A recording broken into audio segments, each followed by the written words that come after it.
Hey everybody. Hope everybody had a great Mother's Day. Today's the Monday after Mother's Day. Took my mom to a nice dinner and a movie, so we also had a great Gatsby, so that was pretty good. Let's start our commute today. Oh, you're not gonna let me in?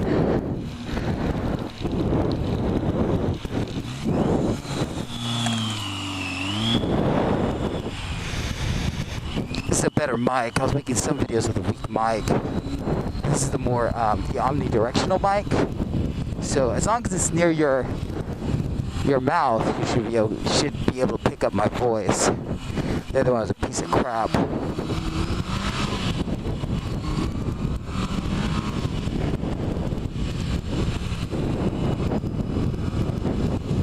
So I wanted to talk about three things. First thing is, actually on Saturday, I went to a dirt bike riding class. And again, apologies if I get quiet. I just gotta concentrate on my riding here. I'm only in bumper-to-bumper traffic splitting lane. So, went to a school of dirt riding class in Irvine. It was a great trip. It was really interesting. I went with my girlfriend. We're planning a dual trip to Cambodia, and I wanted to be a dirt bike riding excursion. Popo. Slow down around that. So we went there, and it was quite an interesting experience. And for those of you who don't, who are avid motorcycle riders and always wanted to try motocross, I highly recommend it. Really, an awesome experience. It was put on by the MSF in Irvine, and I had an awesome time. I actually did a Yelp review on it too, so if you want to check that out, School of Dirt at Irvine. And it was really cool. Like, what happened here was we actually found it on Groupon or Living Social in Orange County. And I thought of this trip to Cambodia I wanted to do. I'm gonna go around this guy. And we were like, yeah, we kind of need formal, dirt bike riding experience to obviously do this. You don't want your first trip abroad for a dirt bike motocross excursion to be not your first trip. Obviously, you need training, you need experience under your belt, blah blah blah. So we went on this course. I think it was 150 with the Groupon, 200 without. Luckily we found it, or he gave us a discount, which is awesome. And it was great. It was got there at 7:15. Did the training. It was at first really boring, and I've noticed with this with the MSF courses, because anything intro is kind of bullshit. It's walking the bike, which is like, okay, why would I be walking a bike? But you'd be shocked how many times you walk the bike. Same thing with the MSF dirt bike course. We walked the bike, and then the first couple, I'd say hour and a half, was kind of boring, and then it got really hard. Like, you're riding, you were controlling the bike, and I gotta say, I had a different viewpoint on motocross riding now. It's not as easy as it looks. And actually, to be honest, what I saw, very different, and I'd say harder than motorcycle street riding. And there were a couple of reasons why. The first was, I would say, the first was, I think, how much you stand, how much are actually on your you control with your arms. I know they say keep your arms loose, but at the end of the day, you're controlling the direction of the bike with the handlebars, and you're standing up. Therefore, just naturally, you lean on your arms. And so, when you lean on your arms, you just put a lot of body weight. It's a lot of upper body strength that goes there to keep you up, to keep the bike up, all that stuff. So that was really shocking how much that was. You see the commercials for the motocross shows and all that stuff, and you're like, okay, I won't be doing that, and you won't be, but and that's obviously tens of years of experience, but it's interesting. It was a shock.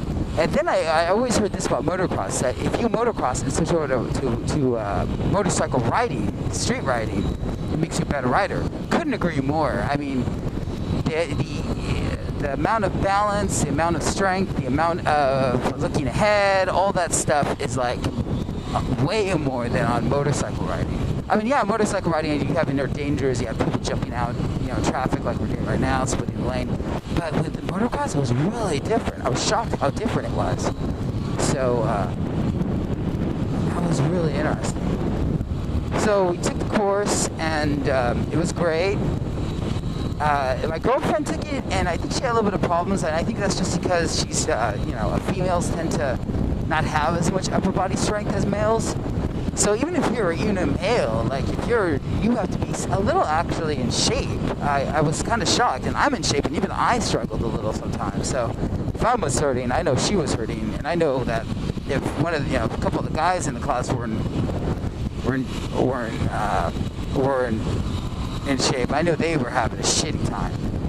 But it was great, and I cannot emphasize, if you're into motorcycle riding, take the MSF Dirt Bike School riding course. The School of Dirt one put on by Tim in Irvine was a great experience. And actually, like any MSF course, you're kind of tempted to do it again, just to make sure you got it down. He also puts together a great class. I don't call it a class. It's not like an MSF course, but it's a great adventure ride through, I think, Big Bear. And it's one day from, I think it starts at 7 in the morning to 4 or 5 at night, or in the evening, early evening. And he just leads a pack of people, motocross riders, and they go motocross riding.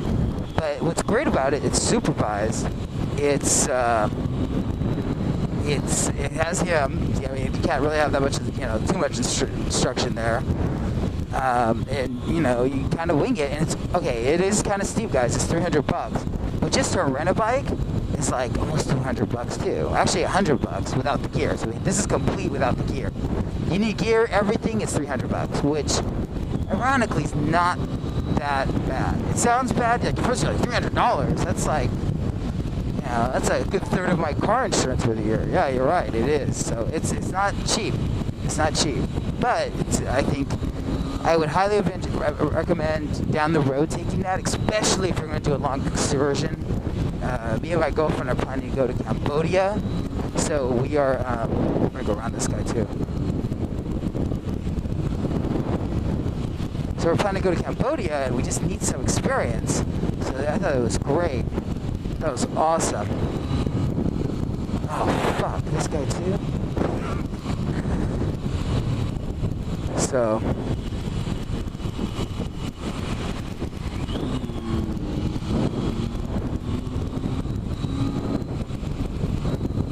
I thought it was really cool. I learned a lot, and the last part of the ride is what they call the going around the circuit of the course. When you're done for the day, you're taking a basic dirt bike riding course, and it was amazing. It was really cool. Like I actually felt like an endo rider going, doing hills and doing off, motocrossing off like small hills, and it was awesome. It was a really cool feeling, putting it all together in my head. So it was really, really cool. And like I said, you may want to actually do some push-ups 2 weeks beforehand. Just every day, take 10 push-ups. And then if you do that, that should be all you need. I'm a pretty in shape guy, and like I said, I cannot believe how much issues or problems I had. So part of this vlog, I wanted to talk about my trip to Cambodia that I'm planning. So me and my girlfriend are planning it.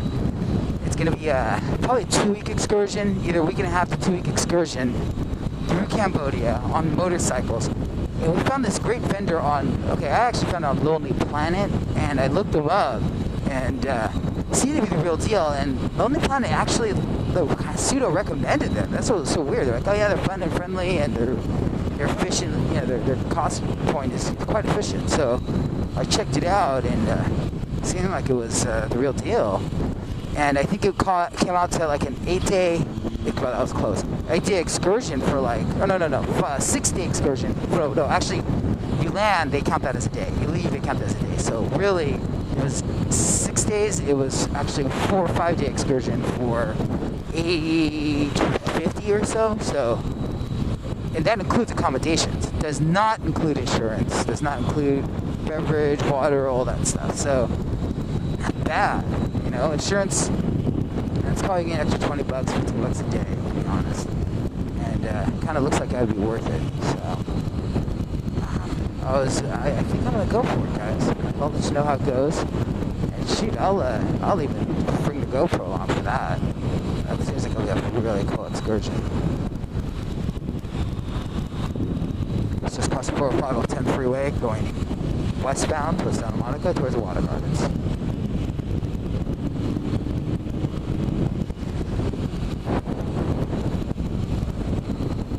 So, I have to cost out some price tickets, but we'll see how it goes. And hopefully all this come to fruition. I'm really hoping it will. The levels they had were quite interesting. They had basic, and then they had intermediate, which was awesome, because that's exactly what I'm looking for. I don't mind taking the basic course, just because, A, it's my girlfriend. I mean, at the end of the day, she's, she probably doesn't do as many push-ups as I do, so I don't want her to be exhausted, thinking of her safety. I don't want her to, just become exhausted from rolling the bike into a ditch. So it looks like we'll probably take the basic one, although the intermediate one seems kind of cool. I may check that one out too, but maybe for that one I'll take my buddy David.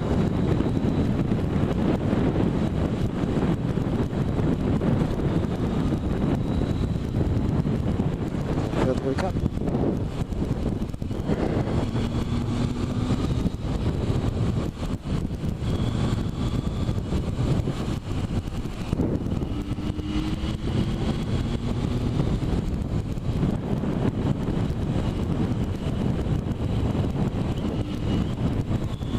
It was funny the other day, same issues with this friggin' bike, he ran out of gas, and I know what happened. I think when I put the gas tank back, it wasn't as connected as it could have been, and I think there was a small gap in the gas tank, and it caused a leak. And, or not a leak, but a little opening where because, gas at the end of the day is, although it's in a liquid state, it evaporates quite quickly because it's so light, a molecule. So, what ended up happening was, I ran out of gas, man. Even though I had a full tank, which is really weird. Really weird. But, so I had to push it uphill, out of the fucking parking structure, up Cloverfield, onto the Arco, off the 10 off-ramp in Cloverfield. How fun is that? This is not my Ninja. My Ninja's like, I would say, 2/3 aluminum and plastic, and it's heavy, but it's not fucking steel heavy. This bike freaking feels like it's made out of titanium or steel. So this is like, where my Ninja is like 350. This thing has to at least be 450 extra 300 pounds on it, and metal. This ain't plastic, man.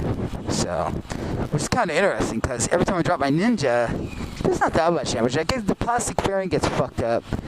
But when I drop this bike, just because it's so heavy, it comes down with such force, it actually breaks shit, Like, the mirrors get broken, the handlebars get bent. So, you would think, like, the heavier the bike, the less damage would be. Completely opposite. Like, it's almost like the plastic acts like a weird cushion or something when a bike falls. Yeah, there is more visible damage. But at least you can ride your bike, But I always got the feeling on the other one that, on the Ninja, that shit was broken, like for real broken. So, and here we are at work on my Monday.